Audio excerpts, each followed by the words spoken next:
Welcome to Planning and Beyond, the podcast where financial planning meets human understanding. I'm your host, Ashley Kwame, and today I'm excited to be introducing a newer-ish kind of segment that we're going to be focusing on rolling out here intermittently in between some of our other interviews. And that is one where we invite advisors like yourself onto the show to share what's working as it relates to implementing the human side of money. So think about this as a little bit of inspiration from the Kits's Advisor Success podcast, where we interview you around, hey, what are you doing inside your practice with your clients that's focused on the human side of money that you find is working really, really well. And so today I am so excited to have Kevin Janiec on to be talking about something that is near and dear to my heart as a marriage and family therapist. And that is how advisors can become better facilitators of conversations around wealth, values, and legacy between generations. So, Kevin, thank you for, in many, many ways, you didn't know this when you signed up, when you agreed to this, being sort of the guinea pig for this. I'd love it if you could share a little bit about yourself and maybe kind of jump in from there around why are you focused? Why are you spending so much time maybe in this area around wealth, values, and legacy between generations? Yeah. Well, thank you, Ashley. I'm looking forward to it. Professionally, I'm a partner and advisor at a firm financial coach in Westchester, Pennsylvania. Personally, I'm a husband. I'm a dad of 3 young kids, 7, 5, and 3. And we actually live next door to our parents. I bought my grandparents' house and right around the time that we got married. And so we have plenty of conversations with my family about money and life decisions and different things like that. But what helped me gravitate towards this topic and what I love about it is at Financial Coach, we serve 2 distinct populations or 2 distinct service offerings. One is the retiree population. So those that are close to retirement or recently retired. Think of the $1 to $10 million retiree that is likely fine with sustaining their income and meeting their lifestyle needs, but really wants to make the most of it and make the most of their retirement through the decisions they make, the lifestyle they live, and the way that they handle investments, taxes, income, everything that goes into that. We also serve the mid-career professional through our new wealth project offering, where we're helping busy families like ours that are making a million different decisions and have many things on the future wish list, have a lot of conflicting priorities. And as income continues to go up, we want to make sure that we're doing the right things with it to maintain that balance between life today and then ultimately saving for their future. What's cool about that and what I love about it is in a lot of cases you're having conversations with these couples that are cross generations. So sometimes I'm working with 2 different generations of the same family, and that provides for really awesome kind of cohesive planning experiences where you're helping the retirees think about how they share the wealth with that younger generation. And you're also helping this successful couple that's maybe in their mid 40s think about as they're receiving potential gifts or if they're preparing for a potential inheritance, like how would that ultimately fit into their plan? How do they take the good values that have been instilled by their parents, but also kind of make sure that they're living their own lives and making their own choices? There's a lot of emotions, as you know, that go into family wealth and life decisions and all of that. And I like being at the center of it all and helping facilitate those conversations. Yeah, having somebody like you at the center there to be able to help with that is incredibly important. And we were, I know, getting into some personal stuff before we hit record here. And I was sharing a little bit about just some of Clayton and I's, well, let me just say some questions that have come up with our own like family planning and, maybe being a bit dramatic in my question, but like having somebody like you to, answer those questions that come up, no matter how silly they are. It's such a gift. I'm curious, What are some of the questions, maybe that you are seeing some of these families start to maybe ask or become curious about? What are you noticing? Yeah. And I don't necessarily have all the answers, but again, a lot of my role is asking questions and encouraging conversations to happen. Some of the questions, the most traditional ones, if I'm working with a retired couple, are we recognize that they're doing all of the things on their bucket list. They're living a lifestyle that they're comfortable with. We're pushing them to spend a little bit more on themselves, but still, even if they push themselves, they're going to continue to accumulate money throughout the course of their retirement. And their kids at this point, the beneficiaries of their wealth, are inevitably going to inherit a couple $1 million way down the road. And we wonder if there's any opportunities to potentially help support or unlock opportunities for the kids earlier, and maybe do it in a more gradual wealth transfer process where they can really help when the help is most needed and it's not coming all at once. So the retirees can be there for the experience, and then they can also really be intentional about how they're going about that sharing of the wealth. So for retirees, a lot of the questions are, how can I give in a way that doesn't enable them? Or their 40-year-old kids might be making more money or a higher salary than they ever made in their lives. How can I make sure that these values that got me to where we are continue? What could they possibly need? They seem to have everything they want. So a lot of those questions/objections come up when we encourage them to do it. For the kids, there's a lot of times questions as far as like, I don't know how my parents are doing from a retirement savings standpoint.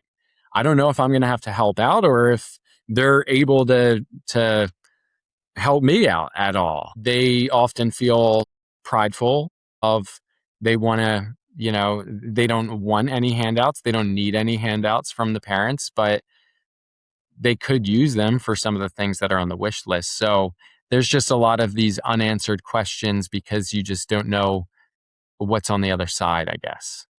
So you shared with me prior to us jumping on here that you have a really, I think it's a fantastic maybe framework. I Mhm. don't know if you refer to it as a framework, but a framework that you've been using with families. Would you be willing to share a little bit more about this framework, about how you take families through this conversation? Yeah, some of the it's really kind of 5 questions that I like to ask.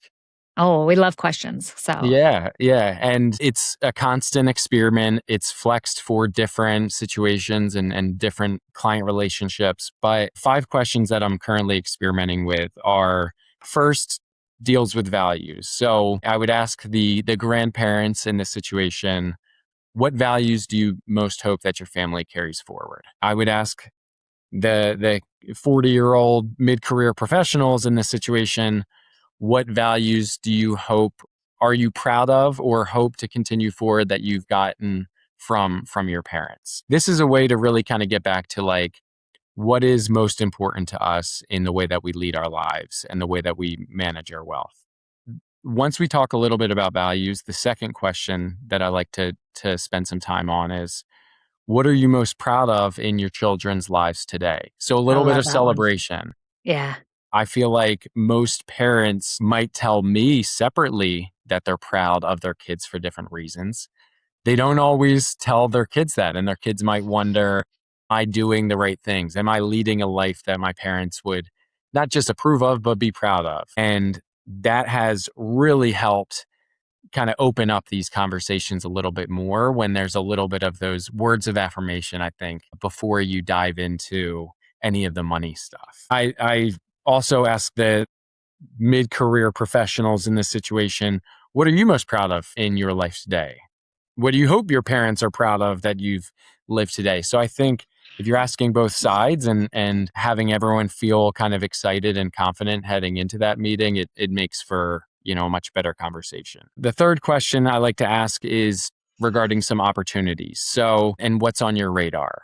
So I'll ask the retirees, what might be coming up in the next few years in your kids' lives that could meaningfully impact their financial situation.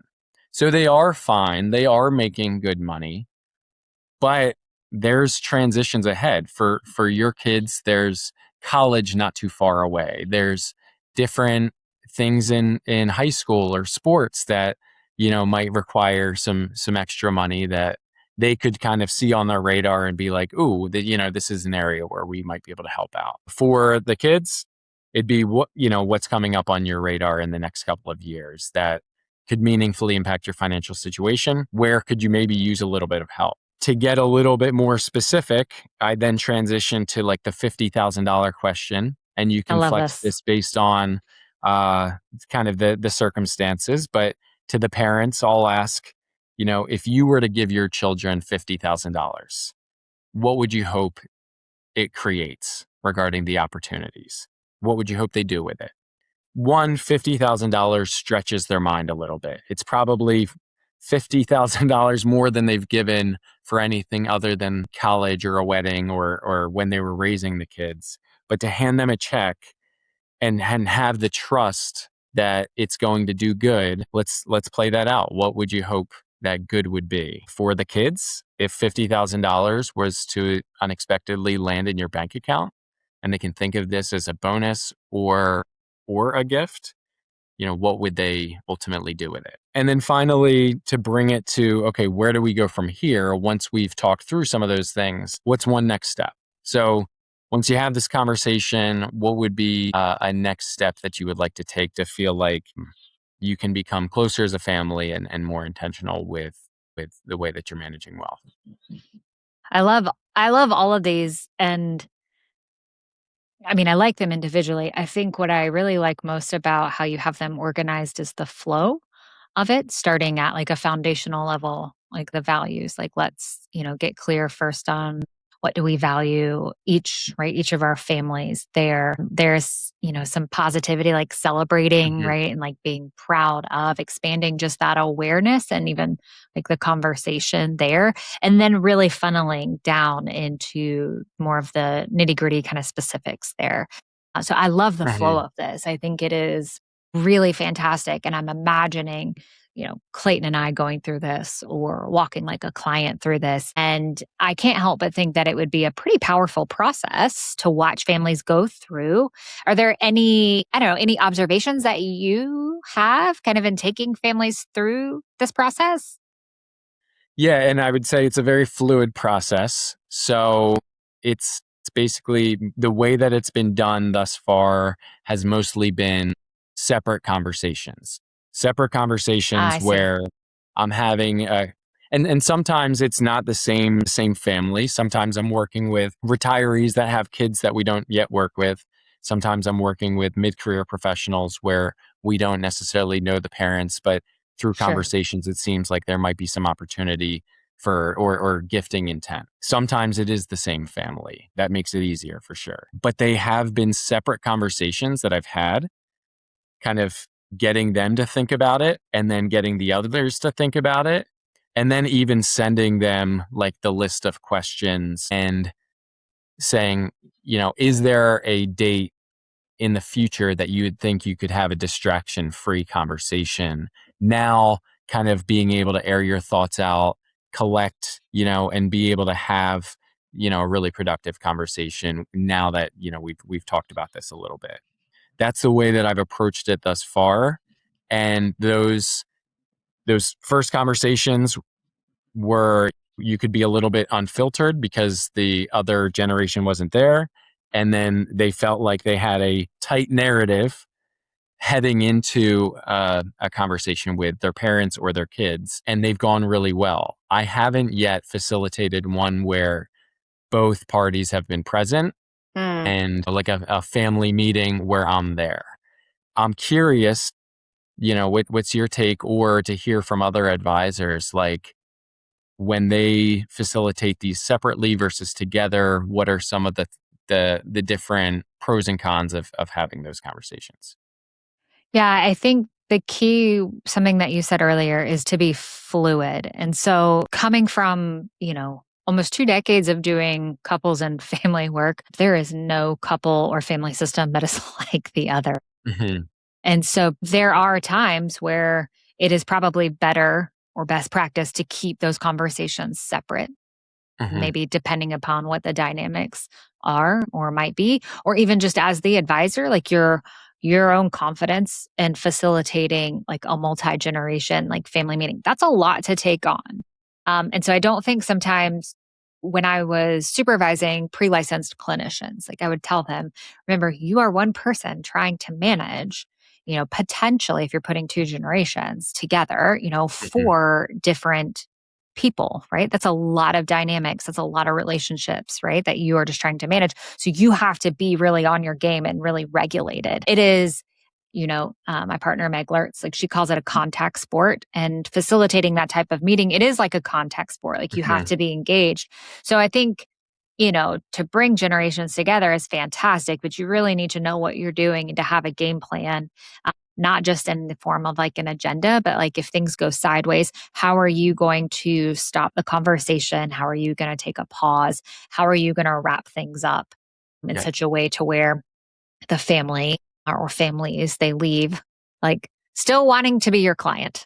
Right. Yep. Yep. you know so I think I like this idea of fluidity, and it needs to be somewhat fluid. I think you bring multi generations together, there are some true benefits to doing that. One is like when I was listening to you talk about the question around like what are you like being proud of, like what are you most proud of in your children's lives today? I just think about what a gift that would be as the adult child to hear your parents say something. My parents are really affirmative, and Clayton and I are probably guilty of this too. Like we'll say like more generic statements of like, "Hey, I'm really proud of you." Oh, like I'm Hmm. proud of you. And it kind of ends there, which I feel, kind of terrible now that I'm sitting here thinking about this. But to have or hear your parents say something very specific that they are proud of you for just takes that to the next level. And I think that there's a lot of value in being able to hear that directly from your parent, and for the parent to say that to their adult child. What I thought was interesting, and maybe this is me being what I thought would be cool, is for the adult children to share what they are most proud of about their parents. Yep. And there's a few things that come to mind. So my father, as I was sharing with you, he grew up in Philly and outside of Philly, and you know, did not grow up in the best of conditions. I'll just kind of say that. And the fact that he has, worked his way into a professional career as a CPA, the fact that he is not or has not been in jail or a drug addict or was abusive to like my brother and I, like, some of the things that he grew up with, I am really proud, like, Hmm. of my dad. It makes me a little emotional. Like, I'm very proud, like, of my dad for overcoming those obstacles and persevering and showing true resilience. I think that this question, obviously, it makes me emotional, but I just think about how amazing that would be as an adult child to say, like, hey, here's this, maybe it's a value, but here's this thing that I'm actually really proud of you for. I've never shared this. Just how much of a bonding experience like that would be for the entire family system. So, there's some real magic, I think, Kevin, in bringing both the generations together, but proceed with caution, obviously, and knowing yourself. Let's throw it in there. Let's make sure that it's in there because I think you made a very strong case for it. Yeah, Um, I don't know about that. I don't no, know about it'll that. come up a lot in conversations with the kids. They talk about what they really love about what their parents have done, what they are proud of. So it's now two adults coming together that have had this lifelong relationship and a lot of gratitude, a lot of struggle probably over time, but the sharing of what they're proud of, it just that is a great way for them to really get this conversation off to a good start, because there is likely a lot of kind of like judgment or that might come into this, and then that's what makes it so awkward. Yeah. um Assumptions, right? Can get made. So I think in that vein, the other piece here that I think is and would be really powerful, I find, and I'm curious if this is the case for you, but those G1, that, generation one, mhm. sometimes will make assumptions about what their adult children would do with $50,000. Which Hmm. is why I love this question here that you have of if you gave your children $50,000, what would you hope it creates? But also for the adult children, if you were to receive this, what would you do? And I just think that from my experience, there are just some assumptions that can be made of, oh, they would spend it on this. They would do this and this with it. Now, maybe those assumptions are accurate. Hmm. Maybe they're true, but what a way to just be able to, I think about maybe more for like our generation as the adult kids to be able to say, actually, like I kind of thought about if I were to ever receive, right? It's kind of like the lottery question. Like if I were Hmm. to ever receive like an amount, like I would probably pay off like our mortgage. I would pay down like all of our debt. Maybe I would use part of it to take a nice vacation or fund like the kids this. Hmm. You might, that generation one might be surprised Yeah. at what their kids would say. And I think that my hope would be is that if there is some anxiety or uncertainty around maybe how responsible or how your kids would use it, that it Hmm. could settle some of that down and maybe even perhaps make the generation one feel more confident and giving in the future. I don't know. Yeah. I'd love to hear just your thoughts on that from what you've seen. Completely agree. And I think that's where it really the awareness is so key. One story is there's a couple that in their 40s, they live in Brooklyn, they have three kids and just had a fourth, and their parents we've been encouraging to gift. They were thinking once they buy a house in the suburbs, we'll help with the down payment. But a couple of years were going by and they weren't buying a house in the suburbs. And it was like, is there anything else that we can gift towards in the meantime? And then, we'd like to have them use it to buy a house. Okay, if you were to give your daughter, hypothetically, like $50,000, you think that would do for her, and she wasn't to buy a house with it, what might that help her do? And after thinking and then ultimately having a conversation with their daughter, with that $50,000 gift in mind, it was like, I am completely burnt out in my job and I have these four young kids that I'm taking care of, and we are making decent money and we are living in an expensive area, but like I don't think we're going to be moving to the suburbs that soon. What I really need is like a chance to maybe scale back at work and find something that's more suitable for a better work-life balance. So I can be present with both and just more mentally healthy, and the freedom of having $50,000 as a bit of a safety net as she made that transition unlocked it. And for her parents, it was like, oh wow, that was simple. Glad we had the conversation. And now my daughter's significantly happier in her kind of new work-life balance setup. And that was like, we need to be having more of these conversations on just, even if your kids are making good money, there still might be things that without being overly lavish or losing any level of work ethic that could really make a better experience for them and ultimately their family.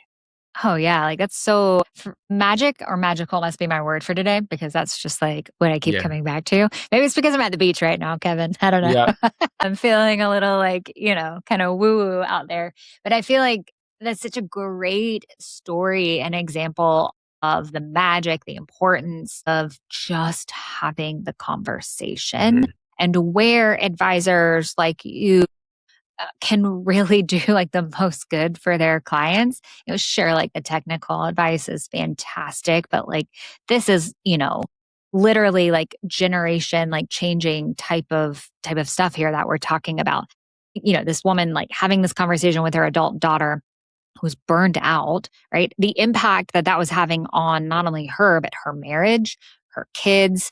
I don't want to make assumptions here, but, you could easily see where like the impact around that, it could improve not only their daughter's mental health, her mental, physical health, also her ability and how she is as a mom, like as a partner, like it Hmm. really starts to trickle out or ripple, right? And have these ripple effects that I think is really, really powerful that sometimes parents in this case, but even advisors may not like be attuned to or really realize. Hmm.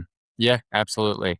And I would think for you, like when you were launching Beyond the Plan, and you're very successful before Beyond the Plan, but there's still a scary element of making that leap to do something that you really ultimately want to do. And for a lot of these kids, it wouldn't enable them, it would fuel them to be able to do something that was really fulfilling, and work even harder at it. And so I think sometimes it's not because we get money that means we're going to lose our values. Sometimes it can amplify the values. As long as we have these conversations and recognize the intentions and feel really good that we're on the same page and aligned with ultimately what life they're going to lead going forward. Very well said. I love it. All right. So we've talked about some of the structure, a Mhm. little bit of scaffolding around like this conversation around wealth, values, legacy. But let's maybe dive into some other pieces here that are also just as practical and helpful. When should advisors maybe start to introduce these conversations with their clients? I think anytime you can have conversations with the next generation, what are you proud of? What are, what's on their minds? What's on their radar tomorrow? I think you can start introducing those things. They're really important. Where we've introduced more of the wealth transfer type conversations and these bigger conversations has been when the couple has kind of met all of their needs and is on the right track with all of the things on their wish list. They're putting their oxygen mask on first, and there is extra. And they're thinking about, if we don't do anything, we're just going to continue to accumulate more for what? And that's where it becomes a little bit more of, hey, what's the level of family? Just start thinking about that next level. Yeah, I would agree. I think get the basics done, right? First, get all this, all the planning stuff, plan delivery, even some of their initial maybe like goals. And then, unless there's an event that really prompts maybe this conversation to be had sooner, like, yeah, get the basics done first. And then maybe focus on, I say, the fun stuff. This is more the fun stuff for me. Then we can focus on the fun stuff. But I'm curious, and again, I would love to hear from other advisors on this topic in the future.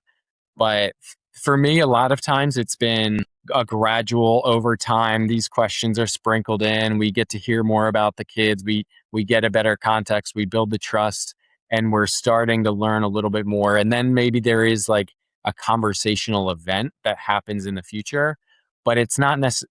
I go back and forth, like, you put together this tool or this resource and you're thinking, oh, okay, should we have a separate meeting on it? Or should this just be something that we kind of work into all of our conversations going forward? And I'm curious to hear like what you've heard or found to be most effective. Yeah, I think that these questions, like separately, like there's nothing wrong sprinkling them in and asking them. Some of these might even be great questions as a part of the discovery or plan Hmm. building process. One of the things though that I have seen, and not that this is wrong, I'm curious and I'm questioning like some of it, is that when we ask questions like, can you identify your values, or what are maybe your top 3 values? And then we switch to, you know, more of the technical stuff, right? Like what's in your TSP account, what's in your Schwab, and then we switch back to, okay, if you were gifted $50,000, what would you do? And then we Right. go back to like, hey, do you have a will like Yeah. set up? Like when we and maybe it's not that dramatic, but it from like a brain standpoint, we're not ever getting into like a flow state. Hmm. We're just kind of switching back and forth between, questions maybe that are more technically geared that, are important. They're important, that information that you need. But then you're Hmm. asking me to like switch gears and like think about, what do I value, or what would I do with $50,000, or what am I proud of for myself? Like that kind of switching, almost like Yeah. like it can be really confusing, and it can feel like a ping pong match, like in our Yeah. brains. And so sometimes, one, you may not get the best answers with those more, kind of abstract like questions there. Like you just may not get like the best answers, or the most accurate, or you might get the I don't know, Yeah. like they're put on the spot. So I would caution, like, if you're wanting to just kind of throw these questions in as like a one-off, like into a meeting, like be really careful like where you're placing it within the agenda, and then the questions or transitions kind of like around that. Yeah. Like what does that look like? And so having almost like I mean, you could say an agenda, but like kind of like a map, and just being mindful and aware of like, how is that going to feel like to answer that?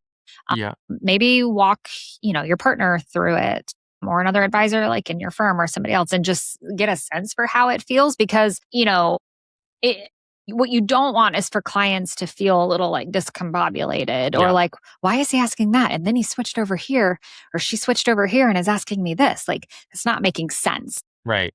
So these one-off questions, I think they're great. They need to be pre-planned, and we need to be careful and mindful around the transitions into them and out of them.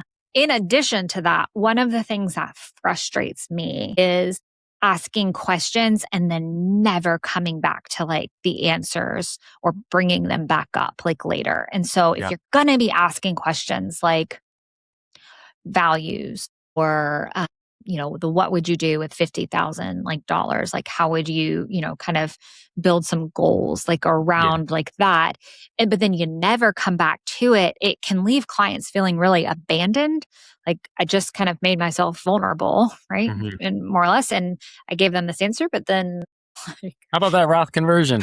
right. Yeah. So I think just being mindful around Hmm. it, and not just asking questions just because they sound good, or you think that they make you sound good, Yeah. for clients.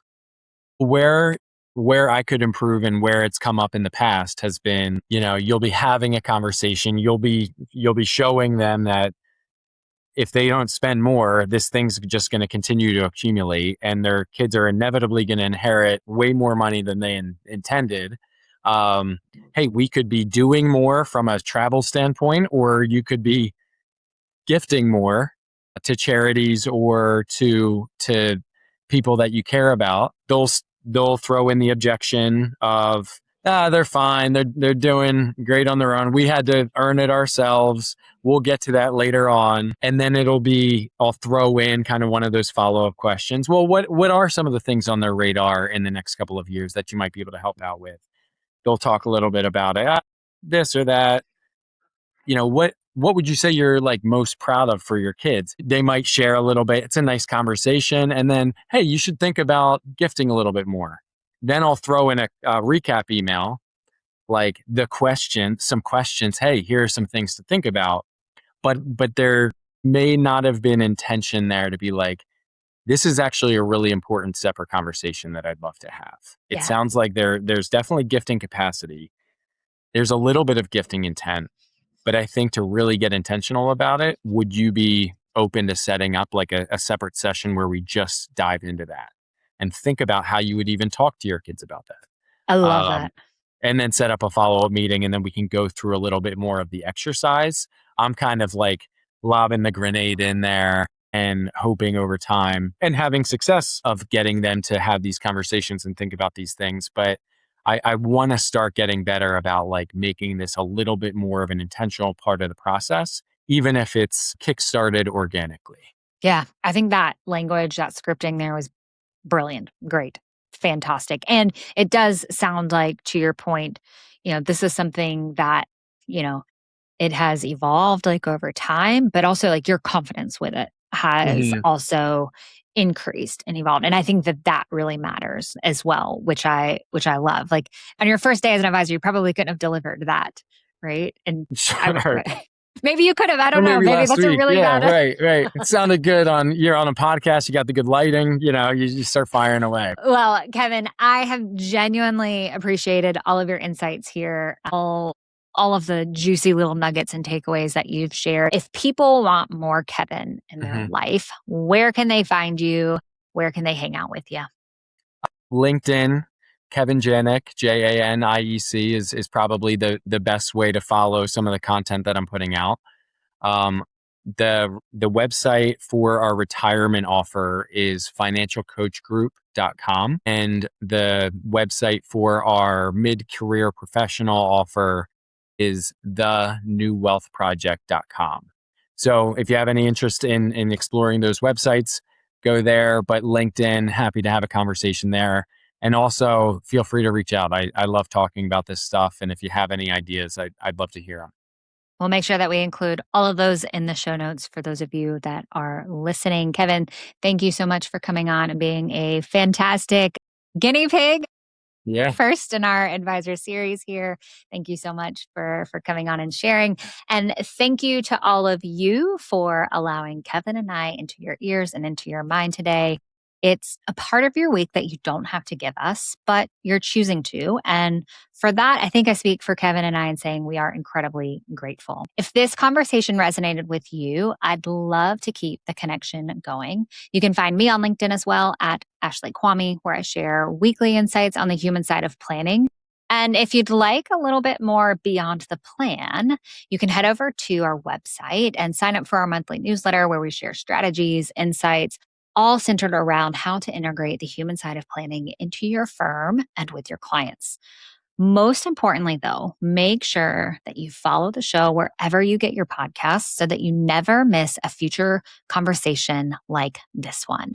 And for those of you who are advisors listening, and maybe you're doing something really cool in the human side of planning space.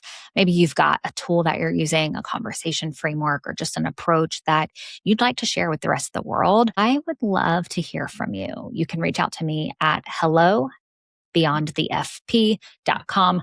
Let me know what you're up to. Tell me you want to be a guest, and we will get you going from there. All right. As always, my friends, remember finances don't have feelings, but your clients do. Until next time, keep planning, keep growing, and keep going beyond.